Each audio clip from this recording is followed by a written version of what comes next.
Phew, hot one today. Kind of reminds me of my hikes down in Arizona here the last couple of years. Let me tell you about it. Stick around.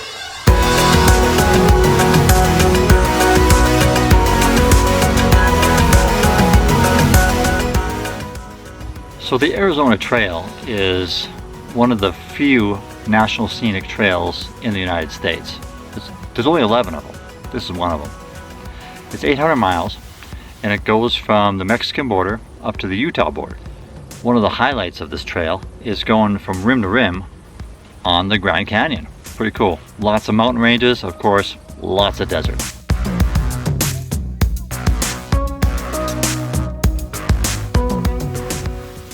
Now I've done two section hikes. And what a section hike is that unlike a through hike, so in a through hike you go all the way from one end to the other kind of in one effort.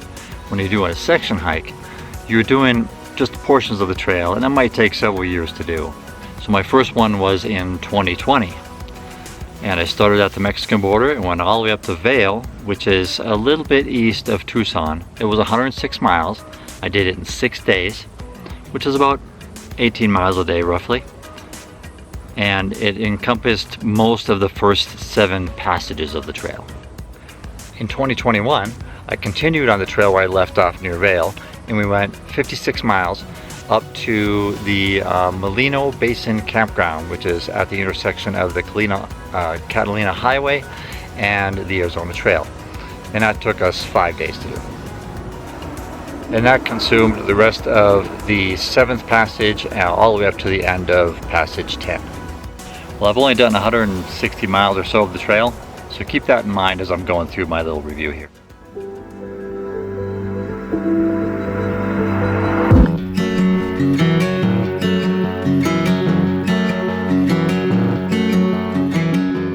The desert, it's brutal, it's harsh, it's unforgiving, but at the same time it's unforgettably beautiful.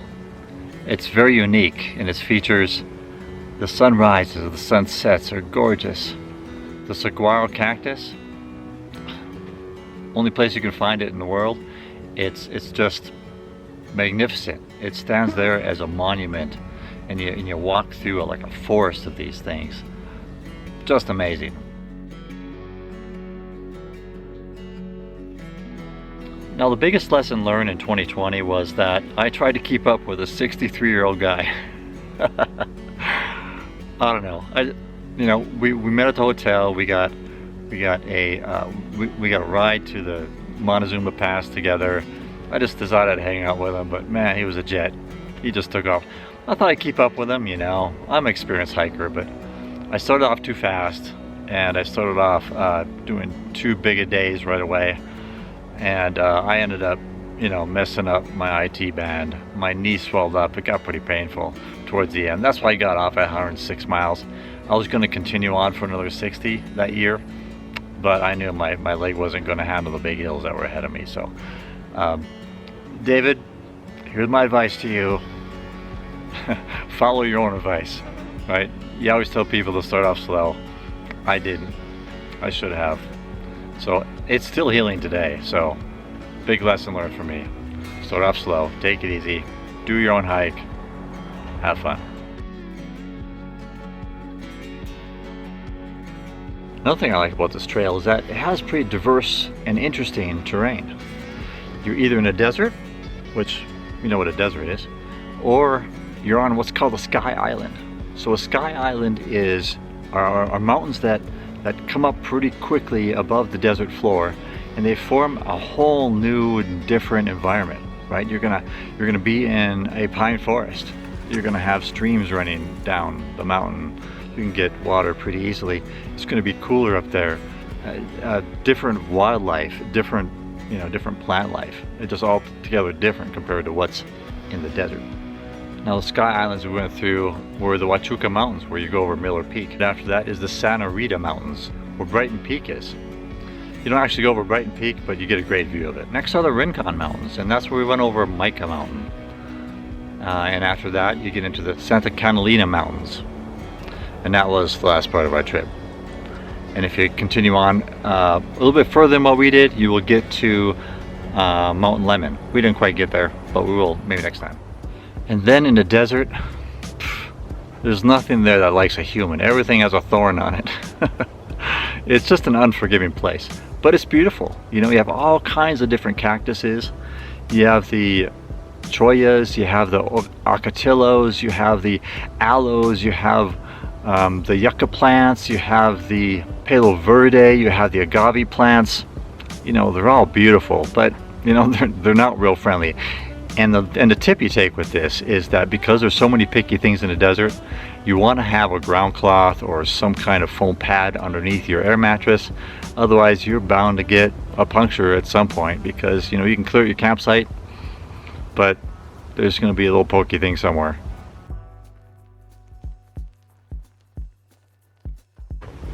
Water sources were surprisingly more abundant than I thought initially. Well, of course, we start off, you do a lot of mountain ranges, and so you're going to get a little bit more water when you're in the mountains. But you know, trail angels leave water caches at the trailheads in these little bear canisters, and you could stash your own cache there too if you want to. But there's usually a lot of public water there that people leave, so pretty awesome.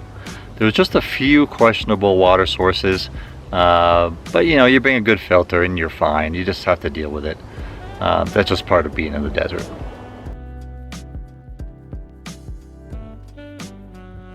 Now, as for the trail community there, the towns that you go through, very hospitable, really nice people.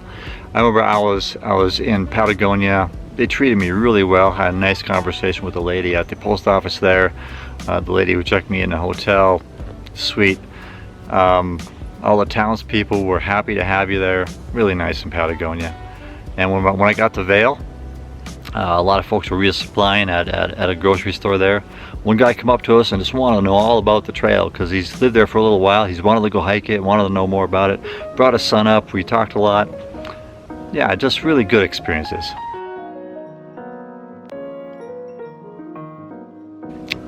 So I didn't see any snakes. A little bit too early. March is a little bit too early for rattlesnakes to come out. You know, as soon as you start seeing, I'm told, as soon as you start seeing the lizards on the trail, you're going to start seeing snakes shortly after that. So, and that's usually sometime in April when it warms up a little bit. Expect snow. If you're going to go in March, expect snow.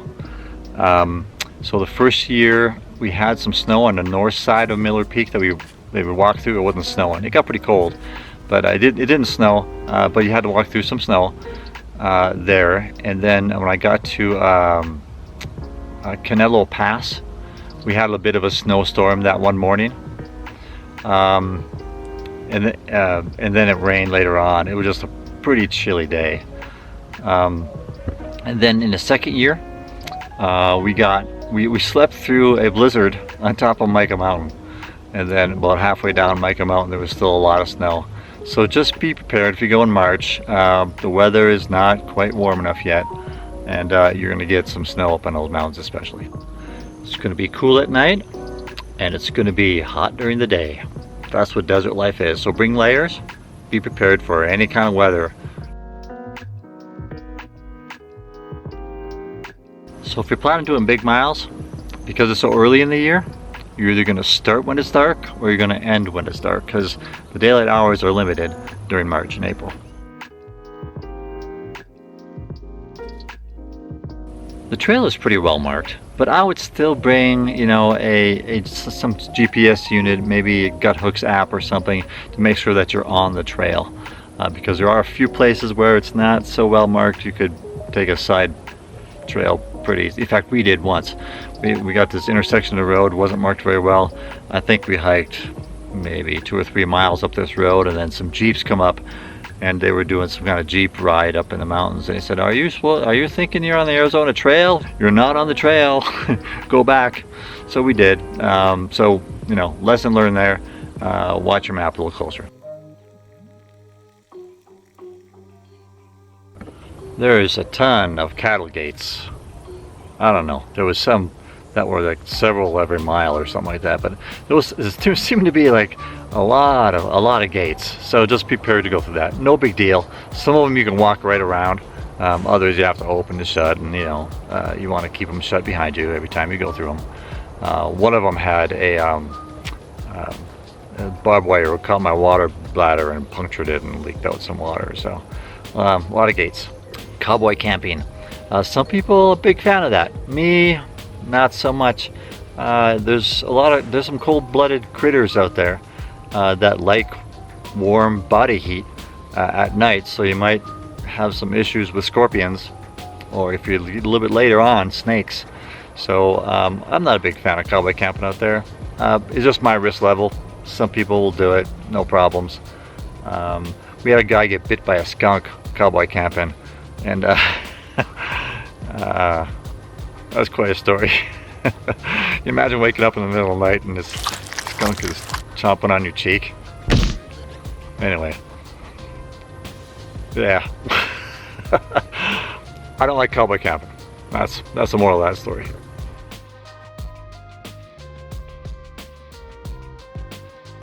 Other things to expect on the trail is on the weekends, there's quite a few mountain bikers out there, so just be aware that's going to happen. If you're in this, another thing is in the southern portion of the trail, maybe within 50 miles of the border, you're going to have border patrol agents coming around. They might stop you and ask some questions. They might wave at you. I had one guy offer a hiker some water, so they're pretty friendly, but they're of course doing their job. They're a little bit curious about who you are and what you're doing out there, so just be aware of that. I've not heard of any bad activity from illegal immigrants running around. Not a lot of reports there. There might be occasions of that, but I wouldn't worry about it.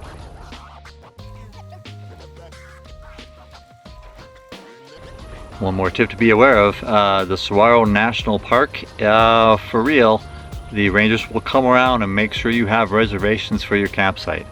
So if you're thinking you can just zoom through there and sneak in at night at one of the designated campsites without a reservation, I think twice about that.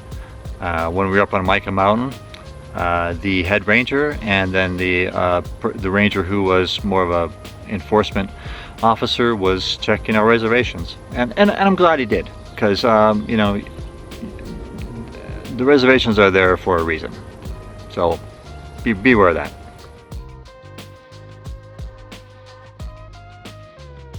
Alright, so what's the worst and the best of this whole experience in Arizona?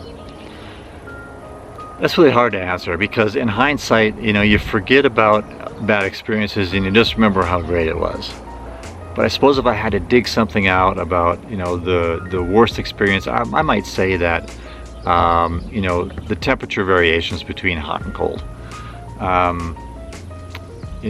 There are some pretty hot and cold extremes out there. The best experience is really just how unique it is, and because of its uniqueness, it has had a certain beauty that you just can't find anywhere else. So overall, just really impressed with the trail. Really like the trail. So one more thank you for the Arizonans who are out there taking care of this trail, being trail angels, being hospitable. Thank you. You made this a really good experience to be in your state. I appreciate it. Thanks a lot.